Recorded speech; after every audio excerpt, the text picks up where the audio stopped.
Estamos ficando mais pobres, por Robert Kiyosaki. Deixe seu like nesse vídeo, se inscreva no canal e não se esqueça de ativar as notificações para ser avisado de quando os novos vídeos forem publicados. Peço também para que nos ajude compartilhando esse vídeo e essa informação para mais pessoas que precisam saber disso. Essa vai ser a maior quebra financeira na história, porque a bolha nunca esteve tão grande. Eles não consertaram em 2008, não consertaram em 2000 e eles nunca consertaram isso desde 1971. Na primeira década deste século, nós já tivemos 3 grandes crises. Em 2000, foi a crise da internet, a crise.com. Ela foi seguida da crise de 2006, que foi a crise do subprime. E então, veio a de 2008, a crise do sistema bancário. A questão é, o que vem a seguir? Essa é a grande crise de 1929. Toda vez que eu ouço aqueles caras da CNBC falando, eu chamo isso de visão de bolha, eles continuam falando da gigante crise de 1929. Nessas crises que mencionamos, nós nos livramos. Os ricos são resgatados. Eles disseram que tinham que fazer aquilo, que tinham que salvar a economia. Isso é uma mentira. Eles salvaram os ricos. Isso é parte do plano de negócios. Isso acontece o tempo todo. Então, senhoras e senhores, essas quebras, os resgates dos ricos, não são acidentes. E nem é um acidente que não haja educação financeira nas escolas. O que minhas pesquisas demonstram, desde 1983, é que isso é premeditado. Assim como antes da Guerra Civil, era ilegal educar um escravo. Não nos permitem aprender sobre dinheiro nas escolas. Se você pensar sobre o que a economia americana se tornou, trata-se de uma economia que eu chamaria de economia de serviços domésticos. E algumas pessoas simplesmente dão de ombros e dizem, isso é legal. Mas basicamente o que nos fazemos é Uber. Nós fazemos restaurantes, golfe de alto padrão, fazemos advogados, contadores, coisas assim, mas mais uma vez serviços domésticos. No final do dia você precisa de bens para consumir. Somos mantidos reféns, basicamente pelas pessoas que produzem esses bens, que são indivíduos que estão fora dos Estados Unidos. Um monte de gente diz que a gente precisa começar a produzir coisas aqui nos Estados Unidos, que a gente precisa voltar a fazer isso. E isso talvez seja verdade, mas o que eles não entendem é que isso também resultaria em uma inflação significativa do preço final ao consumidor. Porque aquele brinquedo que você compra na loja para o seu filho custa $5, e se ele fosse produzido nos Estados Unidos, custaria 25. Não é simplesmente estalar os dedos e ter todos aqueles bens sendo produzidos aqui nos Estados Unidos. Há as questões da cadeia de suprimentos, há muita coisa envolvida.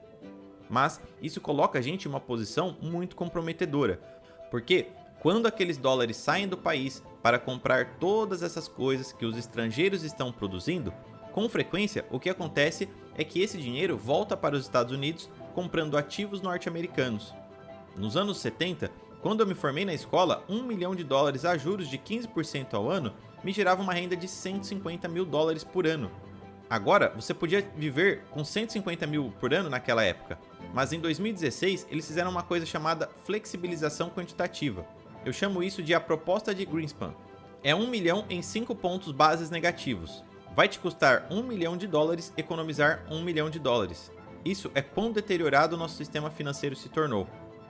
Eu acho que no que isso resulta é menos bens e serviços, o que torna a sociedade como um todo mais pobre. Se a gente pensa sobre quando o governo gasta dinheiro, a gente percebe que isso distorce a economia.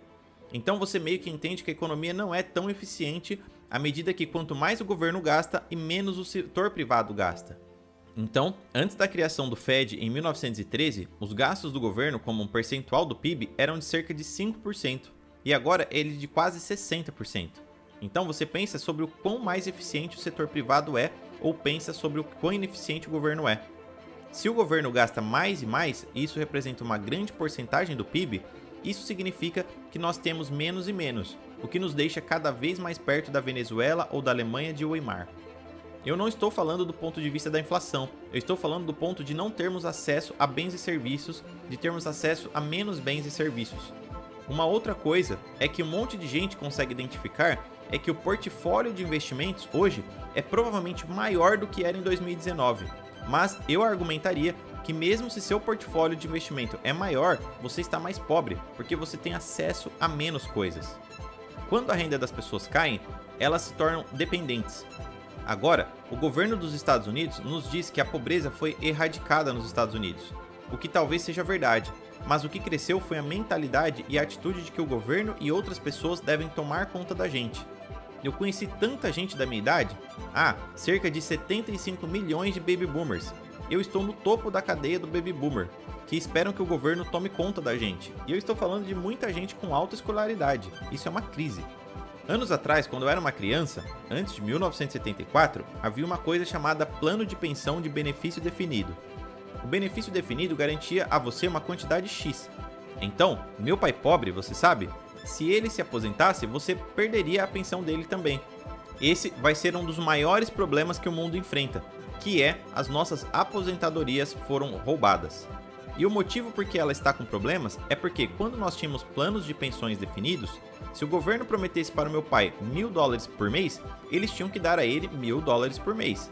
Então algo aconteceu em 1974, chamado ERISA. A sigla do inglês significa Decreto de Seguridade de Renda para Trabalhadores Aposentados. E quando o governo fala de seguridade de renda, você sabe que eles estão mentindo para você. E quando eles mudaram de benefício definido, que era uma quantidade garantida, ainda assim você tinha como a Ford, tinha planos de benefícios definidos. Então, se eu trabalhasse para a Ford por 30 anos, eu tinha um pagamento garantido todo mês. Em 1974, eles mudaram essa contribuição definida. São planos massivamente diferentes, mas eles não te dizem isso na escola. Eles estão comprando votos. Então, o problema ali é que, uma vez que as pessoas se ajustam a receber dinheiro de graça, entre aspas, por quê? Porque não é de graça, vem com uma pena muito pesada. Mas uma vez que as pessoas se tornam acostumadas com isso, é muito difícil de dizer: ok, agora não há mais cheques de auxílios, não tem mais aluguel adicional, não há mais moratória de despejo, não tem mais hipotecas, auxílios para as crianças e essas coisas. Você não consegue tirar isso. E de novo, isso volta para o que a gente estava falando. Como você mede riquezas, bens ou serviços? Se você não consegue fazer as pessoas trabalharem, você não tem como fazer com que elas produzam. Se a gente não pode fazer com que elas produzam, a única forma que nos resta é imprimir dinheiro. E nós sabemos muito bem como isso termina. Deixe seu like, comente o que achou desse vídeo e compartilhe esse conhecimento importante com mais pessoas que precisam saber disso.